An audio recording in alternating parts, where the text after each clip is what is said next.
8절부터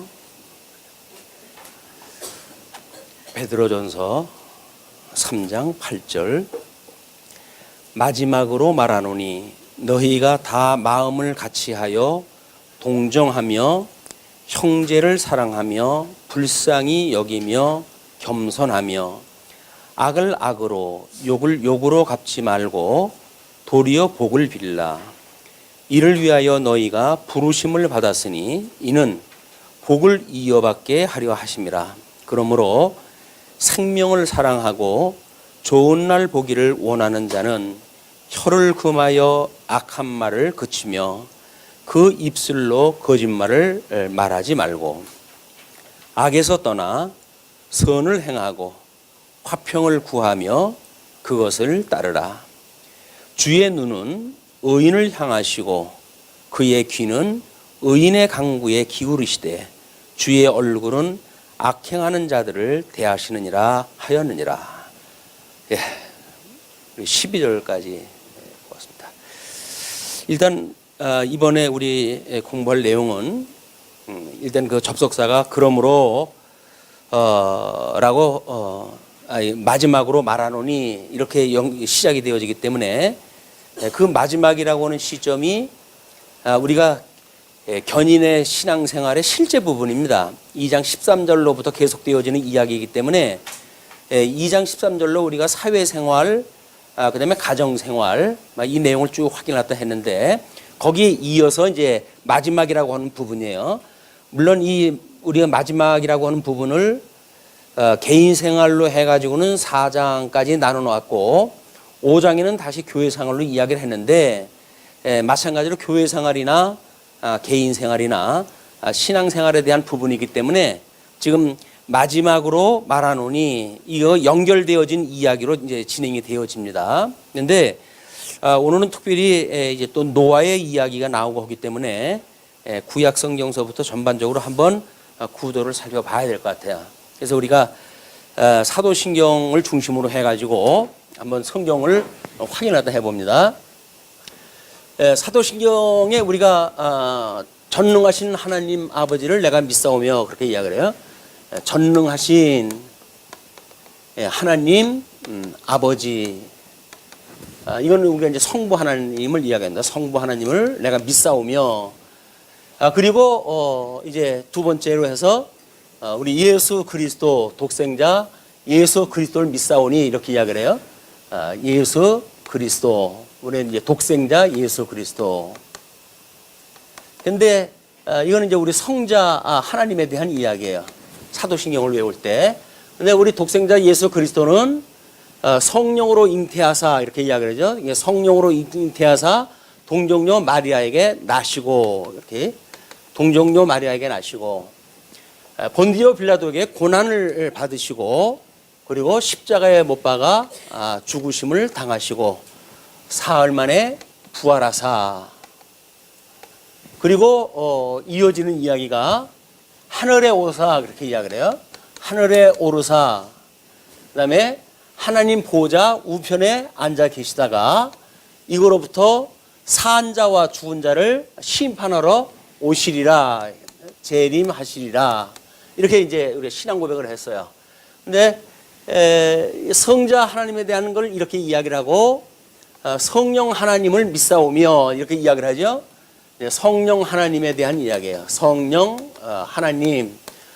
이거는 이제 성령 하나님, 성부, 성자, 성령 삼위일체 하나님의 우리 신앙 고백을 갖다 하는데 성령 하나님을 믿사오니 우리는 주님의 몸된 공교회, 이제 교회와 그 다음에 성도의 교통하심과 그리고 우리가 용서하여 주실 것과 사죄 그리고 용서하여 주시고 그리고 우리를 이제 이 심판으로부터 사죄하시고 우리 몸의 부활을 이야기하신 다음에 그 다음에 영원한 생명을 얻을 것 영생할 것을 내가 믿습니다 라고 신앙 고백을 했어요. 예배를 할 때마다 우리가 이렇게 사도신경을 중심으로 해가지고 구약성경서부터 요한계시록에 이르기까지의 모든 성경 하나님의 말씀을 가지고 신앙 고백을 한 거예요. 그런데 신앙 고백을 하면서 이제 그 내용이 어디에 있는지를 모르기 때문에 이제 문제가 되어지는데, 우리는 성경 66권을 구도적으로 이해를 했으니까 우리 이제 이 예수 그리스도가 여기서 한 것을 이걸 지상사역이라고 이렇게 이야기를 하고, 그 다음에 승천하셔가지고 하셨던 그런 그 일, 이걸 우리가 천상사역이라고 이렇게 이야기를 해요. 천상사역. 이 천상사역은 보내신 성령을 인해가지고 이제 일이 되어지기 때문에 이거를 성령의 사역으로 우리가 이야기를 합니다. 성령의 사역. 삼위일체 하나님이 하시는 일을 통해 가지고 우리는 지금도 살아계신 하나님, 그리고 죄악 가운데 있던 우리를 구원하셨던 우리 성자 예수님, 그리고 인쳐 주셨던 성령 하나님을 우리가 믿게 되어진 걸 신앙 고백을 다 하는 거예요. 그런데 이제 그 우리 3장 8절서부터의 전체 내용이 개인 생활이라고 하는 장르로 이제 시작이 되어지기 때문에 거기에 요한복음 15장 18절서부터 21절까지 그 성경 구절을 인용이 되어져 있는데, 한번 우리 하나님께서는, 성부 하나님께서는 이렇게 언약을 하신 것을 메시아 우리 그리스도를 보내주심으로 해가지고 성취하신 분이란 말이에요. 그렇죠? 하나님은 언약을 하시고 그리고 성취를 했다 하셨는데, 메시아를 언약을 하시고 그리스도로 성취가 되어진 이런 그 내용이기 때문에 우리 예수님이 성취하셨던 그런 그 내용 중에 이때 복음서에서 이야기했던, 내가 이렇게 출생하고 고난받고 죽으시고 부활할 거야 라고 이야기를 하는 이 고난에 대한 이야기를 뭐라고 이야기를 하셨냐면, 우리 그 요한복음 15장 18절로 21절 말씀입니다. 세상이 너희를 미워하면 너희보다 먼저 나를 미워한 줄을 알라. 너희가 세상에 속하였으면 세상이 자기의 것을 사랑할 것이나 너희는 세상에 속한 자가 아니요 도리어 내가 너희를 세상에서 택하였기 때문에 세상이 너희를 미워하느니라. 내가 너희에게 종이 주인보다 더 크지 못하다 한 말을 기억하라. 사람들이 나를 박해하였은즉 너희도 박해할 것이요 내 말을 지켰은즉 너희 말도 지킬 것이라. 그러나 사람들이 내 이름을 말미암아 내 이름으로 말미암아 이 모든 일을 너희에게 하리니 이는 나를 보내신 이를 알지 못함이라. 이는 지금 예수님이 구약 성경대로 오셨던 메시아라고 하는 사실이 선포되어졌는데도 불구하고 이제 유대인들은 그 예수님을 알아보지 못하고 끝내 십자가에 못 박아 죽이지 않습니까? 예수님께 이 고난을 이제 통해 가지고 하나님의 언약의 사역을 이렇게 감당을 하시는데, 우리 예수님께서 요한복음에서 이야기하시기를 나의 이제 성령이 와가지고 주님의 몸된 교회를 세우고 너희들이 성도로서 교제를 나누면서 살아가게 되어질 때 나의 이 고난에 참여하게 될 거라는 거예요. 이 고난에는 너희들이 참여되어진다. 우리 참여라고 하는 그 이야기는 잔치집에 주인이 초청을 왔다 했을 때 그 집의 잔치의 모든 걸 누릴 수 있는 걸 참여라고 이렇게 이야기를 하죠. 그러면 하나님의 나라가 지금 우리한테 임했고 우리 하나님께서 그 하나님의 나라의 백성으로 우리를 초청을 왔다 하셨어요. 그러면 우리가 거기 예수 그리스도에 참여한 바 되어졌다라고 하는 그 이야기는 뭡니까? 예수님과 함께 죽고, 그렇죠? 예수님과 함께 죽고 예수님과 함께 살았습니다 라고 하는 이 세례, 이게 세례라고 하는 그 이야기인데, 이 세례를 통해 가지고 우리가 예수님과 한 몸이 되어졌습니다 그 이야기거든요. 그러면 예수님의 모든 사역에 우리가 참여되어졌다 그 이야기예요. 예수님과 우리는 띄어가지고는 이제는 생각할 수가 없어요. 우리는 한 몸이에요. 예수님과 한 몸이기 때문에 갈라져 가지고 생각할 수가 없는 사이예요. 우리 아담으로 인해 가지고 불순종했던 우리들이 예수 그리스도의 이 대속의 은혜를 통해 가지고 우리가 이렇게 구원을 받았다, 예수님과 한 몸이 되어졌다, 인침을 받았다, 그래서 우리가 예수님을 구주로 영접이 되어졌다, 뭐 여러 가지 표현을 갖다 성경에 쓰고 있죠. 그 이야기는 뭐냐면 예수 그리스도의 이런 복과 나라를 이루시는 여기에 우리가 참여가 되어졌다 그 이야기예요. 믿으십니까? 참여가 되어졌다는 이야기는 우리가 예수님을 믿습니다 그런 그 이야기란 말이에요. 그러니까 예수님이 우리들의 머리가 되어져 가지고 우리는 이분이 주님의 몸된 교회의 성도의 삶을 살아가게 되어지는데, 예수 그리스도와 주님의 몸된 교회는 끊을래야 끊을 수가 없어요. 예수님께서 약속하시기를 음부의 권세가 너희들을 무너뜨리지 못하는 이 교회를 세우신다고 이야기를 했거든요. 그래서 우리 주님 오시는 날까지 우리 주님의 몸된 교회를 우리를 이렇게 지켜가실 거예요. 그래서 공교회와 이 성도의 교통과 그다음에 우리의 죄를 용서해 주실 것과 우리가 이 몸에 다시 살아날 것과 영원히 사는 걸 믿는 믿음 가운데 주님께서 우리를 붙들고 계시다가 마지막 날 심판으로 오시는 그날 우리를 영원한 생명으로 부활시킬 거예요. 믿지 않는 사람들은 이제 영원한 사망으로 해가지고 부활이 되어지겠죠.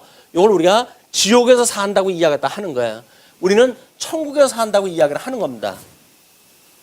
이거는 영원한 세계에서 이루어질 것이지만 지금 실체적으로 예수님이 이루시는 이 세계는 이것이 지금 우리가 믿음으로 이걸 살아가는 세계니까 믿음으로 우리는 이 세계를 사모하며 살아가요.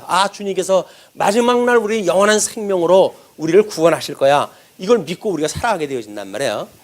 근데 이렇게 이제 전 성경 구조를 가지고 보았을 때 8절에서 마지막으로 말하노니 너희가 다 마음을 같이하여 동정하며 형제를 사랑하며 불쌍히 여기며 겸손하며, 그래가지고 5가지의 형용사를 동원을 갖다 해요. 자, 우리 이제 성도가 예수 그리스도의 이 나라의 백성으로 참여가 되어졌어요. 이건 성도의 삶이에요. 그래서 우리 예수님께서 위로는 하나님을 사랑하고 그리고 이웃을 내 몸과 같이 사랑하라고 하는 이 세 계명에 우리가 참여가 되어진 사람들이에요. 우리는 성도들끼리 사랑하면서 살아간다고 하는 한 몸이 되어졌단 말이에요. 예수님과 한 몸이 되어졌다는 이야기는 성도들끼리도 한 몸이라는 이야기예요. 이걸 우리가 지체라고 이야기하는데, 지체. 우리 몸에 손도 있고 발도 있고 뭐 여러 가지 지체를 가지고 있잖아요. 그런 것처럼 이제 모든 우리들의 이 성도들은 한 몸이 되어진 거예요. 이걸 한 몸이라고 이렇게 이야기를 해요. 우리 이 교회라고 하는 거는 한 몸이에요. 한 몸. 떼어가지고 생각할 수가 없는 거예요. 우리 그리스도와도 떼어가지고 생각할 수가 없어요. 이 성도들끼리도 떼어가지고 생각할 수가 없어요. 근데 이게 떼어가지고 생각되어지는 것을 우리가 육체의 소욕이라고 이야기를 하는 겁니다. 성도가 살아갈 적에 우리 이제 주보에 그렇게 소개가 되어 드렸죠. 우리 에덴 동산에서 하나님께서 이렇게 흙으로 지음을 받았지만 성령으로 그 코에 생기를 불어넣어 가지고 생명이 되게 하셨단 말이에요. 그런데 아담의 불순종으로 인해 가지고 타락되어졌어요. 그걸 우리가 타락인이라고 이렇게 이야기해요. 타락인. 이걸 원인이라고 이렇게 이야기를 했고, 이걸 타락인이다. 이 타락인은 철저하게 사망의 종로로 타는 이제 존재예요. 그래서 이 타락인이 살아간다는 이야기는 결국 에덴 동산을 내쫓겼을 때에 우리 이 어둠에 우리를 버려두어 가지고 어둠에 버려준 상태로 하나님이 어떠한 분인가를 모르고, 그리고 인간들이 자기네들이 주체적으로 뭘 살아간다고 착각하는 세계, 이것이 이 사망 권세가 주장하는 세계거든요. 근데 우리 둘째 아담이신 예수님을 통해 가지고 우리가 중생인이 되어졌어요. 그래가지고 우리 영은, 죽었던 영이 다시 살아났고, 우리들의 이 육신은 유감스럽지만 아직도 사망 권세 아래 놓여 있는 거예요. 그래서 이 육신의 소욕을 따라 살아가는 일들이 때로는 우리는 각자의 개인적인 생각을 할 수가 있어요. 그런데 이것이 뭐 부부 생활로 우리가 확보가 되어져요. 부부 생활이라고 할 적에도 내 육신에 대한 문제를 조금 더 확장시키게 되면 부부의 문제가 되어지겠죠. 이거 조금 더 확장시키게 되면 그럼 이게 사회생활인 거예요. 예수님을 우리가 그리스도로 믿는다고 하지만 우리 육체의 소욕으로 살아가는 우리의 삶이 개체적으로 전부 나뉘어져 있을 적에 부부의 삶도 여전히 사망 권세에 의해서 살아가는 삶이 되어지고, 사회생활은 모든 구성원들도 여전히 사망 권세의 주장 아래 살아가게 되어지는 조직이 되어지는 거예요. 이제 이렇게 되어지니까 결국 우리가 이제 예수님을 믿느냐, 성령의 소욕을 따라 살아가느냐, 아니면 육체의 소욕을 따라 살아가느냐, 라고는 개인의 문제를 생각할 적만 우리가 어떤 이렇게 사단에 메인바 되어졌구나 생각하지만 이걸 조금 더 확장시키게 되어지면 부부의 문제 또는 가정생활에 대한 문제 또는 사회생활에 대한 그 문제까지도 확정되어지고 모든 문화생활이 결국은 뭐의 종로로 타는 겁니까? 사망 권세에 의해서 우리가 조종 노릇을 하는 거예요. 여기서 이제 육신의 장막을 벗어버리고 우리가 다시 이제 영화인이 되어질 때 이 영화인이라고 하는 그거는 여기서 영원한 생명으로 부활이 되어졌을 때 그 이야기예요. 육신의 장막을 벗어버리고 우리 하나님 나라 가게 되어졌을 때 우리는 영화인이 되어지는데 이 영화인이 되어졌을 적에는 사망 권세가 좌지우지할 수 없는 세계에 우리가 살게 되어지는 거예요. 우리가 끊임없이 소망하는 세계가 영화인의 삶으로 우리 소망을 갖다 하는 거거든요. 예, 여기에 이를 때까지 우리의 삶이라고 하는 끊임없이 지금 이 육체의 소욕과 성령의 소욕에 갈림길에 있게 되어진다. 그러나 우리가 이 주님의 몸된 교회가 하나의 몸이 되어졌고 우리 주님의 몸된 성도들이 지체의식을 갖게 되어진다는 이야기는 성령의 소욕에 의해 살아가는 일이기 때문에 이건 나눌래야 나누어질 수가 없어요. 어른이 어린아이를 무시할 수가 없어요. 오히려 어린아이는 존중의 대상이고 보살핌의 대상이지 믿음이 어리다고 해가지고 넌 돈도 못 벌어오니까는 그냥 아무 부모들의 영향도 받지 못하도록 소외시킨다든지 이런 건 가정이 아니겠죠. 가정이라고 하는 건 오히려 연약한 지체일수록 더욱 우리가 보살피는 거예요. 그러니까 우리는 어린아이를 왜 그렇게 극진하게 사랑을 합니까? 너무 사랑스러워가지고요. 천사의 얼굴을 하고 있기 때문에요. 안 그래요. 어린아이들도 철저하게 육체의 소욕을 따라서 출생이 되어지죠. 우리가 죄 중에 잉태되어지고 죄 중에 출생되어지는 것이 우리의 이 인간이기 때문에 아무리 어린아이라 할지라도 이 죄 가운데 있는 거야. 죄인이에요. 죄인. 그렇기 때문에 얼굴이 천사의 얼굴처럼 보인다고 쏘으면 안 돼요. 어린아이들의 얼굴이 천사처럼 보인다고 해가지고 쏘으면 안 돼요. 그 속에는 철저하게 죄의 권세가 지금 움직이고 있기 때문에 그렇거든요. 그래서 예수 그리스도로 말미암아 거듭나지 않으면 우리는 어떤 자연인도 결코 하나님과 한 몸을 이룰 수가 없는 거예요. 예수 그리스도 한 몸, 성도 간에 이게 한 몸이 되어줄 수가 없다. 그렇다고 한다면 성도들의 관계가 좀 얼마나 대단한 걸 아시잖아요. 이 지체의식을 가지고 이 본문을 봐야 본문이 비로소 보여요. 뭐라고 그럽니까? 너희가 다 마음을 같이 하래요.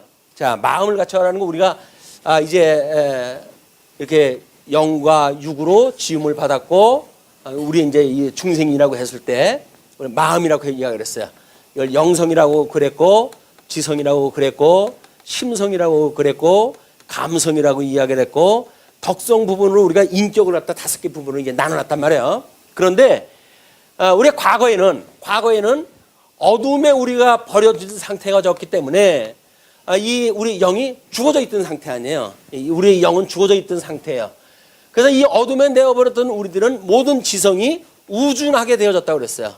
우준하게 되어져서 결국 우리들의 이 심성은 상실한 마음에 내어버려 두었고 우리들의 감성은 부끄러운 그런 그 마음에 우리 욕심에 우리가 버려둔 바 되어졌고 그래서 합당치 못한 일들을 하게 하신 것이 타락되어져 있는 인간의 이 본성이란 말이에요. 그런데 우리 예수 그리스도로 말미암아 우리가 중생이 되어졌어요. 그래서 어둠에 내어졌던 우리들의 중생이 이게 중생되어져 가지고 우리 영이 중생되어졌고 이거는 다시 빛에 화하게 되어졌죠. 그래서 하나님을 아버지라고 우리가 이제 알아보게 됐어요. 하나님을 아버지라고 하게 되어졌을 때 우리들은 이 심성이 상실되어졌던 우리들의 이 심성이 회복되어져요. 이 회복되어진 마음 이것이 하나님을 향한 마음이란 말이에요. 과거에는 상실되어졌기 때문에 세상을 향했던 마음인데 우리 하나님을 향한 마음으로 우리 마음이 회복되어졌을 때 우리 하나님의 말씀을 깨닫게 돼요. 그리고 이 지성이야말로 깨닫게 되어진 우리들의 이 심성이 작동되어진 우리들의 이 지성 문제가 하나님에 대한 지식을 알게 되어진다. 알게 되어져요. 그리고 이 감성 부분이 이걸 믿게 되어져요. 하나님이 어떠한 분인가를 믿게 되어져요. 그리고 우리가 이 하나님을 깨달아 알고 믿어가지고 경외하게 되어지는 것이 우리 중생되어진 성도들이 살아가는 삶이에요. 자, 오늘서부터 주보에다가 제가 성경 그 암송 구절을 했던 그 부분을 전혀 외우지를 않으시고 그러기 때문에 거기다 소요리 문답, 대요리 문답을 소개를 갖다 이제 하려고 하다가 소요리 문답을 하자니 조금 좀 격이 떨어지는 것 같아가지고 우리 목사님들이나 안수받는 이제 장로님, 집사님들이 이제 문답을 갖다 하게 되어지는 대요리 문답을 소개를 갖다 해드리고 그렇게 이야기를 했어요. 우리 성도님들은 대부분 그 정도 수준이 되어진다고 생각이 들어가지고 그냥 소요리 문답은 교회 학교 친구들을 할 적에는 소요리 문답 정도로 하고 그다음에 성인들 중심으로 해준 대요리 문답을 소개를 갖다 해드려야 됐다고 생각이 들어가지고 거기 소개를 갖다 해드린 거예요. 거기에 첫 번째 문항이 이렇게 되어져 있습니다. 사람의 첫째 되고 가장 높은 목적은 무엇인가? 이거 우리가 인생으로 태어나가지고 과연 가장 높은 고상한 가치, 고상한 목적, 인생의 목적은 무엇인가? 이거 우리 믿음의 선배들은 이렇게 고백을 했어요. 사람의 첫째 되고 가장 높은 목적은 하나님을 영화롭게 함과 영원토록 하나님을 온전히 즐거워합니다. 우리 하나님 이 천지 만사를 갖다 섭리하시는 여호와 하나님을 우리가 영화롭게 하는 일이에요. 영화롭게 한다는 이야기는 계시되어지는 하나님을 우리가 경외하게 되어지는 그런 거를 영화롭게 한다고 그렇게 이야기를 해요. 이게 영화롭게 하고 그리고 이 세상에 살아가는 성도들의 삶은 이 하나님 여호와 이분으로 말미암아 가지고 그냥 여기서 즐거워하는 거야. 다른 조건 때문에 즐거워하는 것이 아닙니다. 우리 원수되어져 알지 못했던 하나님을 우리 구속주 예수 그리스도를 인해 가지고 구원을 시켜 주셔서 하나님의 자녀로 삼아 주셨다고 하는 것이 깨달아지는 순간 우리 모든 성도들은 그 하나님만으로 우리는 즐거워요. 다른 조건이 있어서 즐거운 게 아니에요. 이 마귀, 이 음부의 권세가 우리가 미혹을 갖다 하는 것처럼 뭐 돈이 많으면 좋고 건강하면 좋고 또 뭐 종기로우면 좋고 라고 하는 걸로 하는 것은 세속적 가치란 말이에요. 이 세속적 가치인데 가장 고상한 이런 그 가치, 그걸 우리가 목적적 가치라고 이렇게 이야기하지 않았습니까? 그 목적적 가치는 이 세속적 가치와는 다르게 그냥 이 하나님 한 분만으로 즐거운 거야. 뭐 연애 못하는 사람은 모르겠지만 우리 연애할 적에 그냥 그니가 함께 있으면 좋은 거예요. 뭐 거기가 뭐 스펙이 어떠냐, 양가 부모의 재산은 어떠냐라고 하는 조건을 가지고 우리가 뭔가 이제 남녀의 교제가 시작된다고 한다면 불순한 거예요. 불순한 거. 그냥 결혼이라든지 어떤 우리가 이제 교제를 갖다 할 적에는 그냥 그니만 옆에 있으면 좋은 거예요. 행복한 거예요. 그래서 세상을 아는 사람들은 그런 그 사람들을 뭐라 하니까 아이고 철딱선이 없는 것들 이렇게 이야기를 해요. 철딱선이 없는 것이 아니라 순진한 거예요. 순진한 거. 세상에 때가 묻게 되어지게 되면 사랑이 밥 먹여주냐 이렇게 이야기를 하거든요. 그래서 적어도 사랑을 시작한 사람들은 때가 묻은 사람들의 시각하고는 달라요. 그냥 우리는 가난해도 당신하고 함께라면 영원히 우리는 함께 살 수가 있어 라고 믿는 것이 사랑하는 사람들의 관계예요. 자, 일반 계시적으로도 그걸 깨닫게 하셨는데 우리가 예수 그리스도를 남편으로 모시게 되어졌잖아요. 우리는 그의 아내가 되어졌잖아요. 그럼 이제 남편과 아내의 관계가 되어졌네요. 그럼 결국 아내는 누구로 말미암아 우리는 즐거워하는 거예요? 그냥 이분으로 한번 즐거워하는 거예요. 그냥 예수님만 생각하면 그냥 기쁜 거예요. 예수님만 생각을 하게 되면 우리는 모든 만사가 다 해결이 되고 해석이 되어지는 거예요. 그런데 이분을 잊어버리게 되면 딴 남편한테 자꾸 한눈을 팔게 돼요. 그럼 우리가 우상숭배라고 해요. 우상숭배. 우리 주님이 주시는 조건, 이 만사를 언약대로 이루시는 이 대단한 전능하신 하나님, 이분이 전능하신 하나님인데 뭐가 2%가 좀 부족해. 내가 생각하기에는 돈을 좀 더 많이 줬으면 좋겠는데 조금 덜 줘. 그래서 그 마이너스 부족한 2%를 여기서 채우려고 이야기를 하는 거예요. 여기서. 그게 우상 숭배란 말이에요. 아주 불순한 거예요.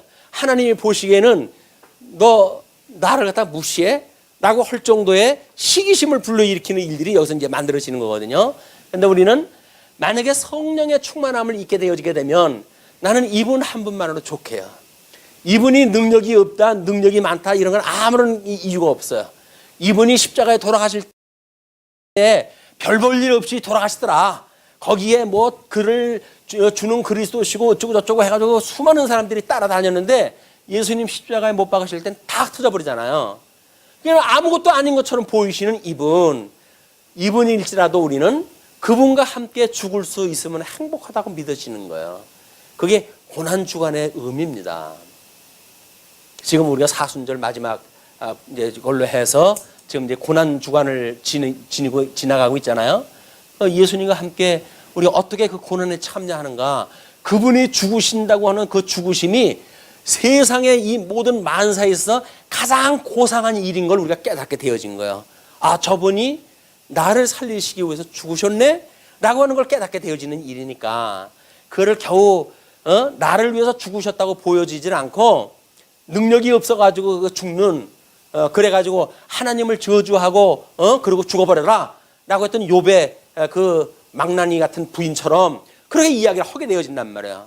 그러나 우리는 주님이 죽으신 것은 나를 인한 죽음이라고 우리 고백이 되어져요. 그렇기 때문에 이분의 죽으심에 대한 것이 너무 고상한 거야. 너무 가치로운 거야. 왜? 이분의 죽으심에 참여함으로 해가지고 우리가 부활에 참여가 되어졌거든요. 그래서 죽었던 우리들의 이 생명이 이제는 생명세계라고 하는 보이지 않던 그 세계를 누리고 살게 되어졌으니까 우리들의 삶이야말로 이 대단한 우리 예수 그리스도의 사역을 고상하게 여기는 거야. 그래서 이분으로 한 번 알게 되면 세상의 어떤 이런 그 뭐 모든 경제 문제, 우리는 여기서 부요를 갖다 얻으려고 그러잖아요. 근데 우리는 이거에서 부요를 누리지는 않습니다. 우리 예수 그리스도로 말미암아 이 부요를 누리게 돼요. 가장 부요하신 예수님을 우리가 맞이하고 살게 되니까 눈에 보이는 거짓 사단들이 우리를 갖다 흔드는 것, 야 배고픈데 돌덩어리로 떡 만들어 먹지 않을래? 라고 우리를 속이는 거에 우리가 속지는 않는단 말이에요. 우리는 우리 온전케 하셨던 예수 그리스도, 그래서 이분만을 바라보고 살아가는 거예요. 이게 성도들의 삶이란 말이야. 그러니까 거기서 이야기하기를 그 첫 번째 그 항목이 뭡니까? 마음을 같이 하고, 예?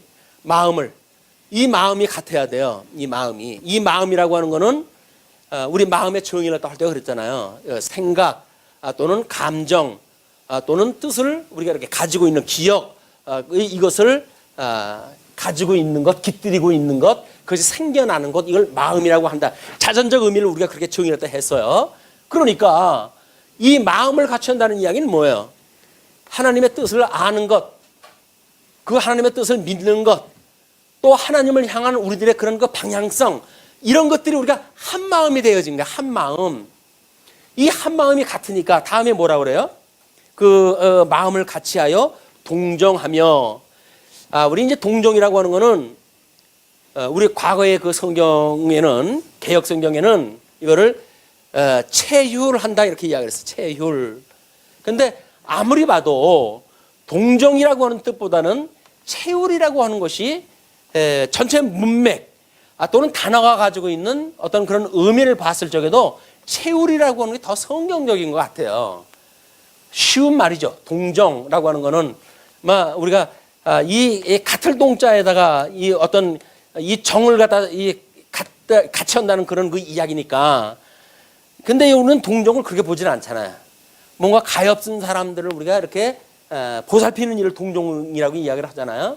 이건 정을 같이 한다고 하는 자전적 뜻으로 본다고 한다면 체휼에 대한 의미예요. 체휼. 우리가 예수 그리스도가 우리를 구원하시기 위해서 십자가에 못 박아 죽으심을 당한 것, 여기서 우리가 이제 출생하고 고난당하고 십자가에 죽으시고 이렇게 했던 이야기는 예수 그리스도의 비하의 신분이라고 그랬어요. 낮아지시는 신분. 이 비하의 신분을 통해 가지고 우리 이 참 인간이 돼 가지고 인간의 모습을 우리 주님께서 체휼하시기 위해서 직접 오신 거예요. 하나님과 동등됨을 취하지 아니하시고 인간의 몸을 입고 이 땅에 친히 낮아지셨단 말이에요. 왜? 낮아 있는 우리들을 체휼하시기 위해서. 이게 체휼되지 않으면 우리는 성도 간의 아픔을 몰라요. 성도 간의 아픔을 모르고 뭐 비웃고 이렇게 하는 거는 한마디로 난 구원 안 받았어요 라고는 신앙 고백입니다. 왜? 만약에 예수님이 우리한테 이렇게 우리를 위해서 죽으셨는데 이거 능력도 없고 힘도 없고 그래가지고 십자가에 못 박아 죽으심을 당하십니까? 이렇게 저주하는 거나 똑같은 이야기라 그 이야기예요. 우리가 형제지간에 이 지체 간에 우리가 이렇게 교제를 나눈다고 하는 그런 그 이야기는 체유라는 거야. 함께 아픔에 공유하는 거야. 그래서 우리 아마 그 뭐 로저스라고 하는 어떤 심리학자가 그런 그 이야기 갖다 했어요. 그 사람은 그냥 심리학자야. 근데 이제 진솔성, 진솔을 하고 그다음에 수용성, 그다음에 공감성, 이것이 심리학의 특성이에요. 그 사람이 로저스라고 하는 그 심리학자가 심리학을 이제 어떤 심리적으로 상담을 갖다 해야 되는데 상담자는 진솔해야 되고 그리고 피담당자가 이야기하는 걸 받아들여야 되고 뿐만 아니라 공감을 갖다 해야 된다고 이렇게 이야기를 했어요. 이런 원칙이 없으면 상담이 이루어질 수가 없는 거야. 그러니까 복음을 가지고 이 성경 말씀을 가지고 보혜사 성령이 우리의 상담사가 되신 분이거든요. 상담사라고 하는 상담이라고 하는 뜻은 보혜사를 이야기하는 거야. 그러니까 보혜사 성령이 오셔가지고 우리들에게 우리 이 진실한 하나님의 말씀이 무엇인가를 깨닫게 하시는 진리를 깨닫게 해야 이 진리를 깨닫게 되어져야 돼요. 그리고 우리는 그것이 수용이 돼야 돼. 우리 주님께서 우리들을 이 믿음으로 받아들였다고 하는 그거를 믿음으로 받아들여야 되는 거야. 그 우리 이걸 믿음이라고 그래. 이걸 진리를 믿게 되어지게 되면 그 다음에 공감하게 되어져. 한 몸이 되어졌다고 하는 걸 공감이 되어진단 말이에요. 이게 우리 공감성, 한 몸이라고 하는 지체 의식이에요. 예수 그리스도를 우리의 머리로 여기는 그런 일이란 말이에요. 이게 가능하다는 이야기는 결국 성령이 우리들에게 성부 하나님께서 예정하시고 성자 하나님께서 우리를 구속하시고 성령 하나님께서 우리를 인치시고 라고는 삼위일체 하나님의 구속의 은혜를 누리고 있는 성도들이니까 여기서 이 마음을 같이 하고 그 이야기예요. 마음을 같이 하고 뿐만 아니라 그 마음을 같이 하고 그리고 또 동정하며 형제를 사랑하며 여기서 형제를 사랑하는 너무나 당연한 일이에요. 심지어 원수까지 사랑하라 그러는데 여기서 더 지나가면 뭘까요? 여기서 이 원수예요, 원수. 이 원수 더 확장되면 우리를 이 공격하는 원수들까지도 있다고요. 그런데 우리 이 지체를 사랑한다는 이야기는 확장을 해가지고 보게 되면 원수까지 사랑하라고 하는 하나님의 그 말씀에 우리가 접근되어지는 거예요. 자, 그러면 이 형제를 사랑하며 불쌍히 여긴다는 이야기는 뭐예요? 하나님을 우리가 아니까 이걸 우리가 이제 우리의 과거의 그 성경에는 이걸 갖다 뭐라 그랬어요? 긍휼히 여긴다, 긍휼. 불쌍히 여겨준단 말이야. 왜 불쌍히 여길까요? 스데반 집사가 돌에 맞아 죽으면서 하나님 저들을 용서해 주세요. 이렇게 이야기해요. 저들을 용서해 주세요. 왜냐하면 저들은 지금 무엇을 행하는지 모릅니다. 라고 이야기를 했어요. 무엇인지 뭘 갖다 하는지 모른단 말이야. 이 어둠의 권세에 의해서 살아가기 때문에 자기네들이 모르면 살아가는지 모르는 거예요.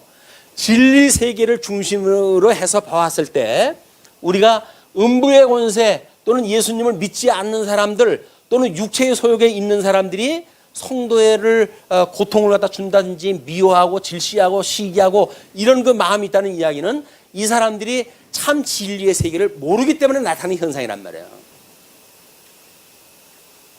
뭐 어떤 부부가 오늘 아침에 오면서 싸웠다고 공개를 또 하더라고요. 싸웠다고. 어저께 밤까지만 해도 뼈 중에 뼈요 살 중에 살이라고 고백을 갖다 했던 부부인데 오늘 아침에 싸웠다고 고백을 갖다 해요. 그런데 다행이죠. 잠자리에 들었을 때 싸웠으면 그건 뭐 언제 회개할 시간도 없이 그냥 밤을 맞이했을 텐데 아침에 일찌감치 싸웠으니까 회개할 시간이 충분하잖아요. 오늘 이제 강론 듣고 이게 이제 들으면서 아마 회개가 있으리라고 믿습니다. 긍휼히 여기지 않는 거는 사랑하지 않는 거예요. 왜? 상대방이 무슨 일을 갖다 했든지 그거는 우리가 내가 모르는 그 부분에 대한 걸 그분은 그럴 수밖에 없는 입장 아니겠어요? 그러니까 화를 내는 거예요. 나는 서인이 돼가지고 화를 안 내나요? 상대방이 뭘 아픈지를 모르기 때문에 난 그냥 지나가는 거예요. 상대방이 화를 내는 건 성격이 나빠서 화를 내는 것이 아니라 내가 하는 일이 얼마나 나쁜 일인지를 알고 있기 때문에 또 화를 내는 거예요. 우리 피차 긍휼히 여기는 마음이 없으면 이 성도 간에 이 교통이 이루어질 수가 없습니다. 아니, 우리가 몸을 섞고 사는 부부지간도 이게 안 되는데 한차 우리 모든 성격이 다른 그런 그 성도들을 어떻게 하면 사랑하면서 교회가 되어질 수 있을까요? 이거는 성령께서 인쳐주신 사건이 안 되면 안 돼요. 예수님과 함께 죽고 예수님과 함께 살았다고 하는 세례 고백이 없으면 안 된단 말이에요.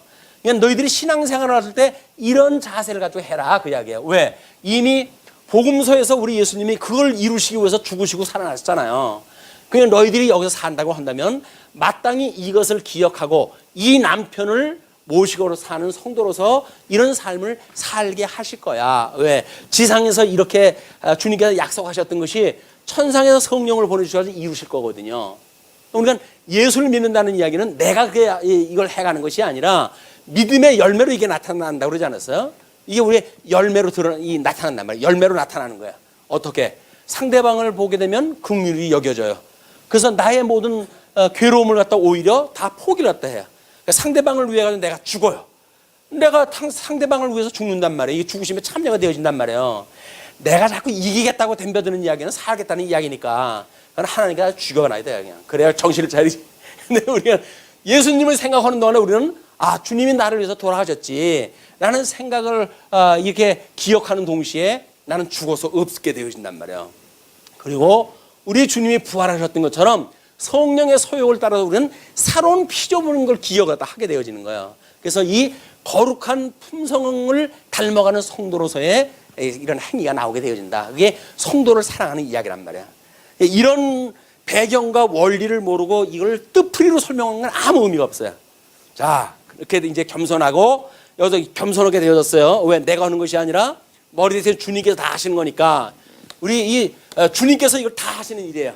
그러니까 우리는 그의 종으로서 마땅히 이렇게 겸손한 마음을 가지고 해야 되겠죠. 그리고 우리가 비하의 신분이라고 이렇게 설명을 했습니다. 자, 그러면 이제 뒤에 건 술술 읽으라고 하면 돼요. 악을 악으로 욕을 욕으로 갚지 말고 악을 악으로 갚는다는 이야기는 뭐야? 손바닥 마주쳐야 소리가 난다고 그러잖아요. 그 이야기는 맘먹기 때문에 그런 거예요. 맘먹기 때문에. 어떤 한 사람이 크게 되면 싸움이 안 나요. 그런데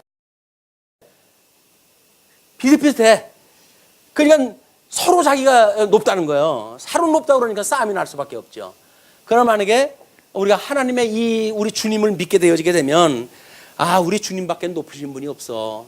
나는 낮은 사람이야. 라고 하는 생각이 나게 되어지게 되면 상대방이 아무리 잘못한다고 해도 화가 날 수가 없게끔 되어져 있단 말이에요. 그렇게 되었으면 얼마나 좋겠습니까? 우리는 여기서 끊임없이 시행착오를 갖다 해가면서 그걸 익힌 공부를 갖다 해가는 일이에요. 자, 그러면서 그 욕을 욕으로 갚지 말고 도리어 복을 빌라 이를 위하여 너희가 부르심을 받았다. 우리를 부르신 이유가 뭐라는 거예요? 왜 불렀다는 거예요? 결국은 악으로 이 악을 악으로 욕을 욕으로 갚지 않고 복을 빌게 하시기 위해서 불렀대요. 그걸 우리가 제사장이라는 거예요. 제사장. 왕 같은 제사장이 되어졌으니까 하나님과 원수 되어졌던 자들에게 이 생명의 말씀을 우리가 공급을 해가지고 그들로 하여금 하나님을 사랑하고 이웃을 내 명과 같이 사랑하는 성도가 되어지는 복음을 증거하는 제사장이니까 이 제사장이 되어졌을 적에는 우리가 이렇게 그걸 위해서 우리가 주님께서 불렀다 그 이야기죠. 그러면서 성경에 이제 그런 예를 갖다 듭니다.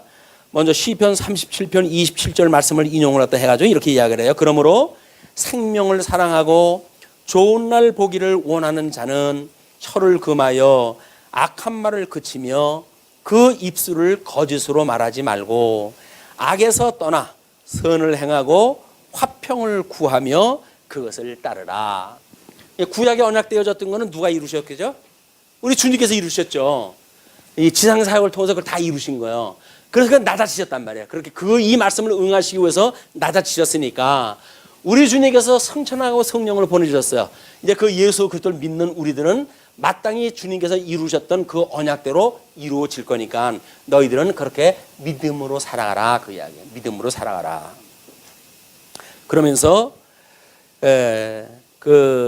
이제 또 이렇게 소개가 되어집니다. 주의 눈은 의인을 향하시고 그의 귀는 의인의 강구에 기울이시되 주의 얼굴은 악행하는 자들을 대하시느니라. 뭐 주의 눈이 의인을 향하셨거나 그것도 얼굴에 다 있는 거 아닌가요? 근데 왜 그걸 구분해 가지고 나설까요? 주의 눈은 의인을 향하시고, 이 불꽃 같은 눈으로 하나님께서 보시지 않는 것이 없죠. 다 보시죠. 그러나 눈동자 같이 사랑하는 다 타락한 사람들 중에 왜 하나님께서 특별히 일부분만 성도로 부르심을 이렇게 입게 하셨을까? 예수 그리스도로 말미암아 다 우리는 이 죄인으로 해서 죽어야 되는데 왜 우리들만 특별히 몇 사람을 구원하다 시켜주셨을까? 그것이 예수 그리스도의 구속의 사건이란 말이에요.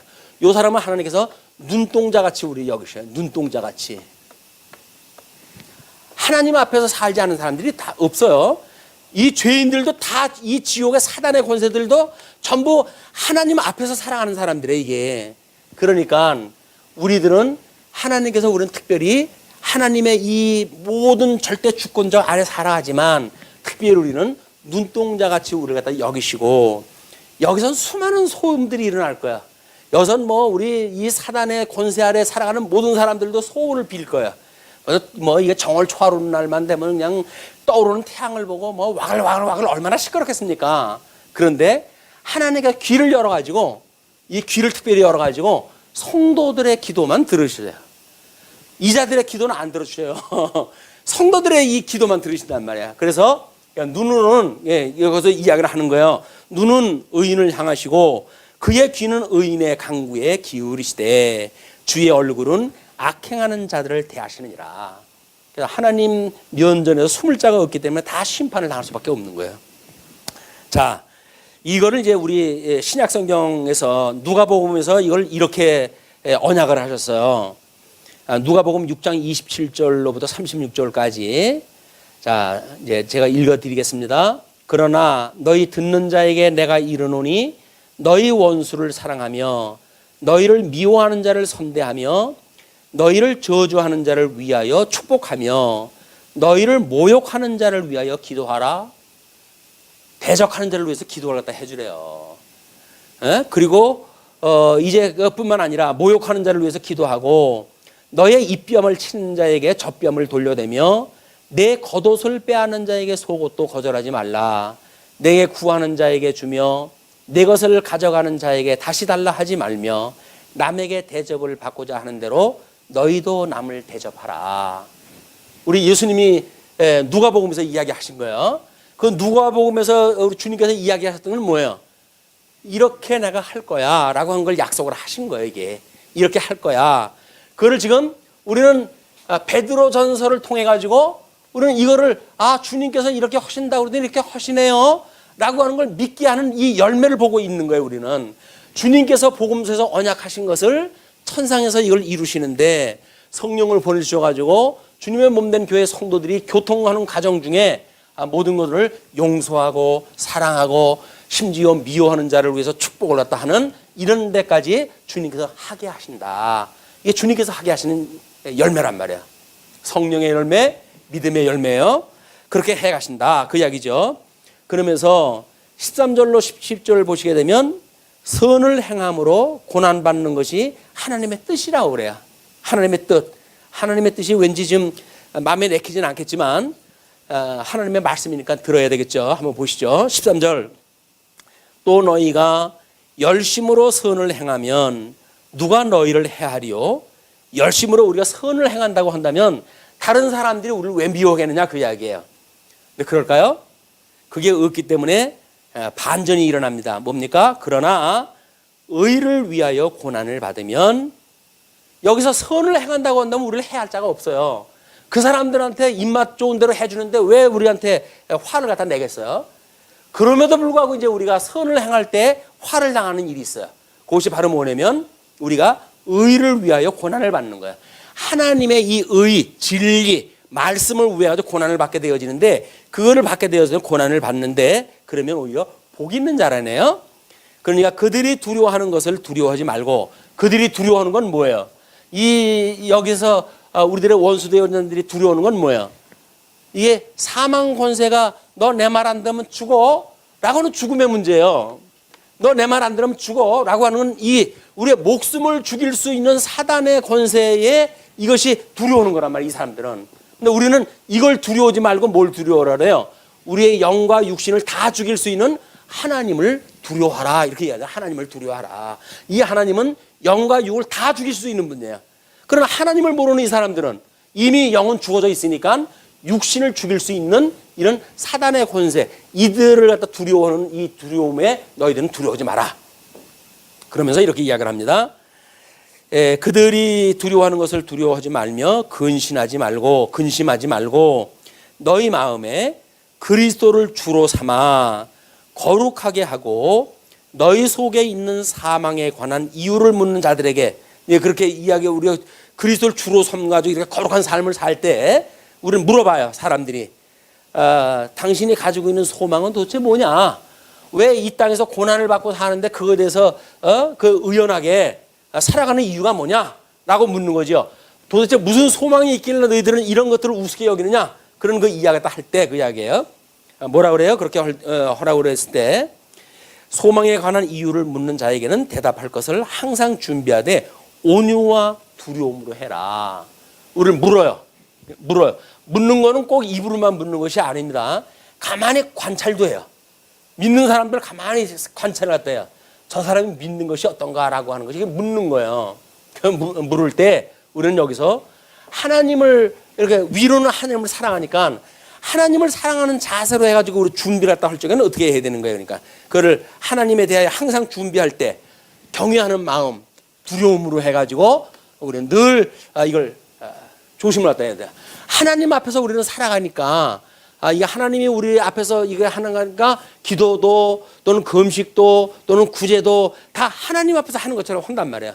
두려운 마음으로 하는 거예요. 경외하는 마음으로 하는 거예요.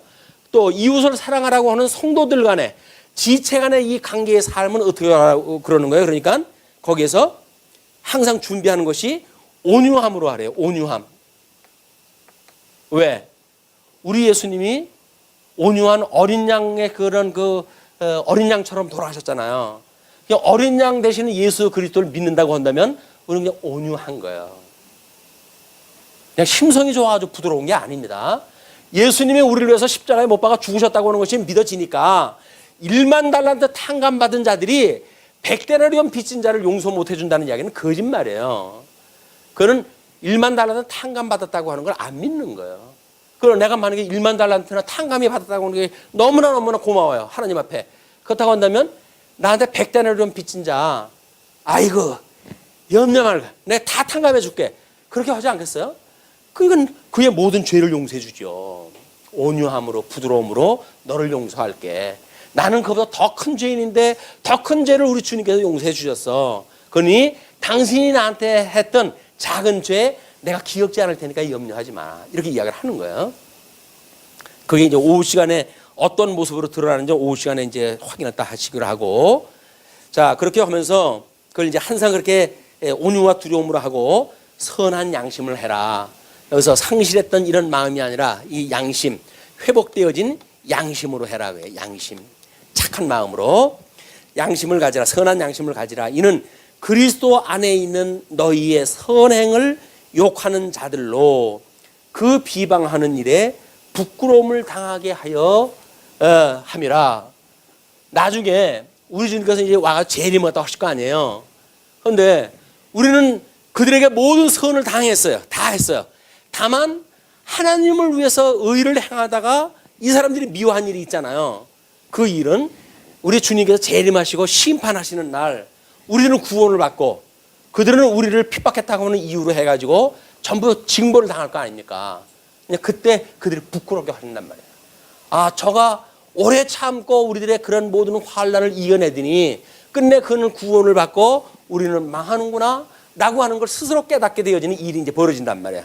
네, 그렇게 하기 위해서 이제 그 받는 것보다 이렇게 선을 행함으로 그렇게 하려 합니다. 그러면서 17절 이렇게 이야기를 합니다. 선을 행함으로 고난 받는 것이 하나님의 뜻일진데, 선을 행함으로 고난 받는 건 하나님의 뜻이래요. 성도가 이 주님의 뜻을 이루면서 산다고 하는 이야기는 하나님의 의를 위해 고난을 받는 거예요. 여기서 사람들이 무식해가지고 우리를 갖다가 이제 뭐 하나님도 모르고 하는 망나니 같은 인간들이니까 예수 믿는 사람들을 핍박하고 그러잖아요. 모르고 그러니까 용서를 다 해줘라 그 이야기예요. 그래서 선을 행함으로 고난 받는 것이 하나님의 뜻일진데, 악을 행함으로 고난을 받는 것보다 나으니라. 예? 고난 받는 것보다 낫대요. 그래서 고난 받을지언정 악을 행하지 마라 그 이야기예요. 자, 그러면서 이제 18절서부터 아마 이제 18절서부터 22절까지는 그리스도는 대속을 위해서 하나님의 의를 이루신다고 이렇게 이야기를 합니다. 그리스도께서도 채울하셨던 우리 주님께서도 그 이야기죠. 단번에 죄를 위하여 죽으사 의인으로서 불의한 자를 대신하였으니 이는 우리를 하나님 앞으로 인도하려 하심이라. 여지껏 성도들에게 그렇게 해라라고 했던 근거를 지금 설명하다 하는 거예요. 그 예수님도 그렇게 하셨으니까 또 불의한 자를 대신하고 또 이는 우리를 하나님 앞으로 인도하려 하심이니까 육체로는 죽임을 당하시고 영으로는 살리심을 받으셨다. 이제 이것이 우리가 오해하기 쉬운 것이 뭐냐면, 예수님도 우리 인간처럼 이 영과 육이라고 하는 어떤 이분법으로 이걸 우리가 생각하기가 쉽잖아요. 이것이 아니라 영역을 나타나는 이 이야기야. 육신으로 왔던 이 세상으로부터 부활하셔가지고 우리 하나님의 영광이 작동되어지는 세계, 이걸 영으로 그런 그 이야기로 나눠보셔야 돼요. 이걸 한 인간 예수 그리스도의 이런 두 가지 부분으로 있는 것이 아니라 영역으로, 육신으로 살았을 때의 영역과 부활하셔가지고 이제 신령한 몸으로 사시는 영역과 구분되어져 있는 것으로 이 문제를 보시면 어떻게 되죠? 이제 그리스도께서 육체로는 죽임을 당하시고 이렇게 몸을 입고 이 땅에 왔을 때는 죽으셨단 말이에요. 그러나 영으로는 살리심을 받으셨으니 그 이야기는 뭐예요? 이제 이렇게 우리의 신령한 몸으로 살아가는 이런 때 살게 하셨으니 그런 그 이야기입니다. 그가 또한 영으로 가서 옥에 있는 영들에게 선포하시니라. 로만 가톨릭에서 이걸 가지고 죽은 자를 위해서 우리가 뭐 이렇게 기도를 했다 하고 되어지는 그런 걸 이야기를 하는데 전혀 그런 그 내용이 아닙니다. 왜냐하면 그 이야기를 바로 읽기 전에는 뒤에 거를 우리가 봐야 돼요. 자, 그들은 전에 노아의 날 방주를 준비할 동안 하나님이 오래 참고, 구약 성경 때 우리 양대 언약을 우리 아담에게 주셨잖아요. 그걸 우리 노아가 이제 예표적으로 오실 예수 그리스도에 대하여 예표적으로 이루시기 위해 가지고 방주를 갖다 짓는 사건이 일어나죠.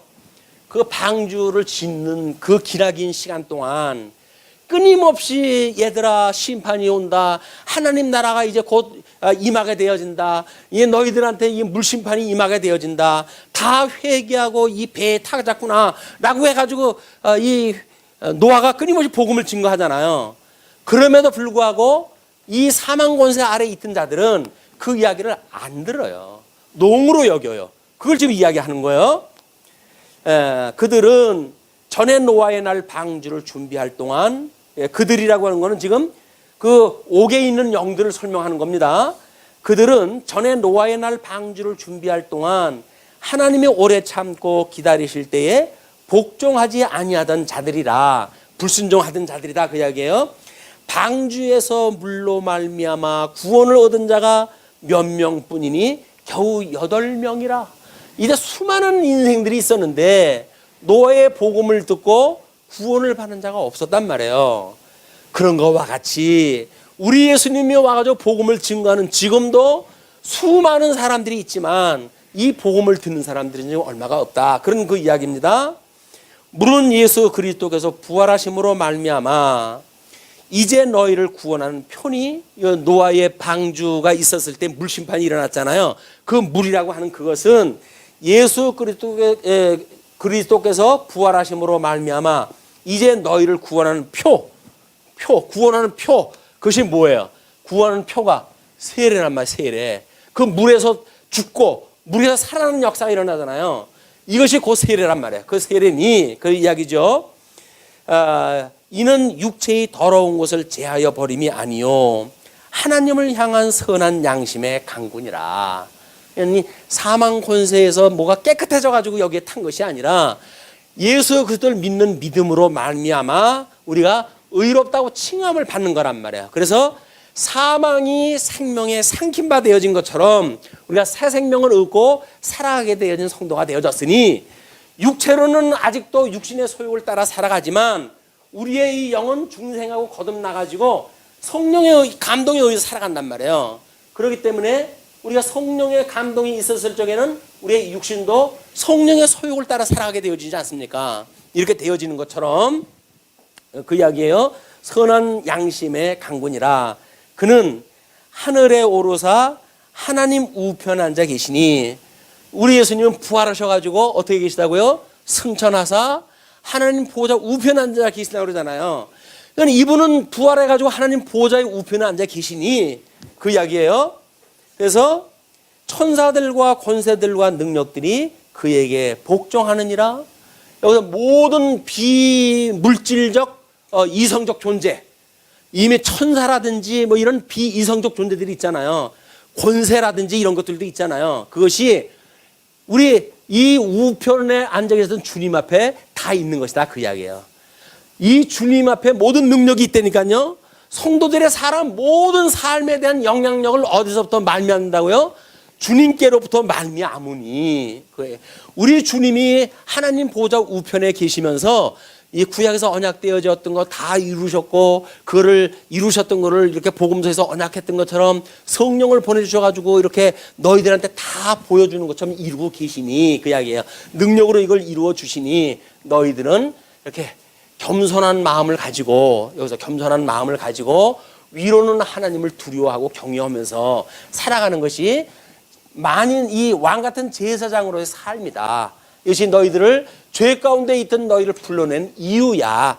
단 하나의 이유가 그거란 말이에요. 만인 제사장을 삼기 이 왕 같은 제사장을 삼기 위해서 우리를 불러내신 것이 단 하나의 이유지. 여기서 뭐 대단한 걸 합니다. 내가 주를 위해서 뭐 목숨을 바칩니다. 주를 위해서 이럽니다. 저럽니다. 다 필요 없다는 거예요. 제자들이 그 예수님이 전도 여행을 보내잖아요. 둘씩 짝을 맞춰서 전도 여행을 보내니까 신났어요. 예수님이 능력을 줘가지고 이제 이 세례를 갖다 전도 여행을 보냈으니까 전도 여행을 가지고 그냥 뭐 안수를 갖다 하게 되면 환자가 벌떡벌떡 일어나고 이런 그 일들이 일어나니까 야 이게 웬일이냐 나한테. 그렇지 않겠어요? 신통치 않게 살던 사람들 아닙니까? 그때 유대 사회에서 지도적인 그 입장이 있던 사람들 아니잖아요. 시원치 않게 살던 사람들인데 예수님한테 능력을 받고 전도를 하러 가는데 이게 웬일이에요? 그냥 손을 얹게 되면 환자가 일어나고 별 기적이 다 일어나니까 돌아가서 주님한테 이제 이야기를 해요. 주님, 대단합니다. 대단합니다. 신났죠. 주님한테 자랑 삼아 이야기합니다. 그 얘기를 가만히 듣고 계시던 주님께서 한마디를 갖다 해요. 그걸로 기뻐하지 말고 너희 이름이 생명책에 기록되어 있는 걸 가지고 기뻐해. 이 실존에 대한 문제를 기뻐가지고 해야지. 여기서 일어나는 변화무쌍한 세상에서 심판날 다 불구덩이 속에 들어갈 이런 것들 없어질 소유에 대하여 집착하지 말고 그 이야기예요. 여기에는 한번 소유에 대한 문제, 소유. 이 소유에 대한 것에 너희들이 관심 갖지 말고 이 일로 기뻐하지 말고 너희의 생명이 생명책에 기록되어져 있는 그 일로 기뻐해. 그 이야기는 뭐예요? 우리가 예수 그리스도로 말미암아 구원받아 가지고 하나님 나라의 백성 되어진 것이 우리의 기쁨이란 말이에요. 예수님 믿으면 뭐 복을 줘가지고 돈 많이 줘가지고 기쁩니다. 건강해줘가지고 기쁩니다. 우리를 존귀롭게 해줘 기쁩니다. 라고 하는 이야기는 다 부도예요. 왜? 그거 뺐으면 다 뭐 눈을 흘길거려 뭐 하나님한테. 에? 이렇게 뺏을 거면 주지나 말지. 그럴 거 아니겠어요? 이렇게 뺏을 거면 주지나 말지. 줬다가 뺏는 이 심사는 무슨 심사입니까? 하나님. 하나님한테 금방 대들 거 아닙니까? 하나님은 그런 거 가지고 믿질 않아요. 여기 있는 거 가지고 자랑 삼고 이런 거 가지고 믿는다고 하는 사람들은 믿질 않아요. 하나님께서는. 이거 가지고 기뻐하지 말고 네 이름이 생명책에 기록되어져 있는 걸로 기뻐해. 그냥 우리의 제일된 근본 목적이 뭐예요? 그 하나님을 영화롭게 하고 그 하나님으로 우리가 기뻐하는 것이 인생의 제일된 목적이란 말이에요. 제일된 목적. 인간이 살아가는 이유 다른 게 없다니까요. 여기서 뭐 누리기 위해 살아가는 게 아니에요. 이 세상에서 뭘 누리는 것이 목적이라고 생각하는 순간 우리는 비극의 나락으로 떨어지고 말아요. 왜? 사방을 돌아보십시오. 우리보다 형편 좋은 사람들이 얼마나 많은데, 그러면 그 사람들 다 없어지기까지 우리는 이 상대적으로 지원받은 우리들한테 행복이 없어요. 끝까지 우리는 저주할 거야. 그들을. 저놈이 없어져야 내가 집 올라갈 텐데 그걸로 해결이 안 돼요. 그냥 그 사람들은 그렇게 살게 내버려 두고, 그 사람들은 그렇게 살기 위해서 하나님께서 만들어 놓은 거라니까요. 그렇게 살게 만들어 두고, 우리는 부르신 이유가 뭐라고요? 하나님 앞에, 이 하나님 앞에 제사장으로 살게 하기 위해서 불러냈으니까 제사장답게 살면 되어지는 거예요. 주어진 역할 속에서 복음 증거하고 말로 하는 것만 증거가 아니라 그랬잖아요. 우리 일상적인 삶 자체가 증인의 삶인 거예요. 그냥 예수님을 믿으면 이렇게 살아가져요 라고 하는 걸 우리가 이렇게 열매로서의 삶을 살다가 보게 되면 우리를 보는 모든 사람들이 예수님을 이 사람을 통해서 보여진다니까요. 그 영광이 드러난다니까요. 이것이 우리가 맺게 되어지는 하나님의 의의 열매란 말이에요. 열매를 보고 우리 하나님을 알게 되어지고 그 안에 믿게 되어진다. 그 사역을 인해서 이 부질없는 세상에서 괜히 슬프다 노엽다 이렇게 하지 마시고 이 엄청난 은혜를 깨닫고 하나님의 은혜를 노래하며 살는 행복한 한 주간이 되었으면 좋겠습니다. 기도하시죠.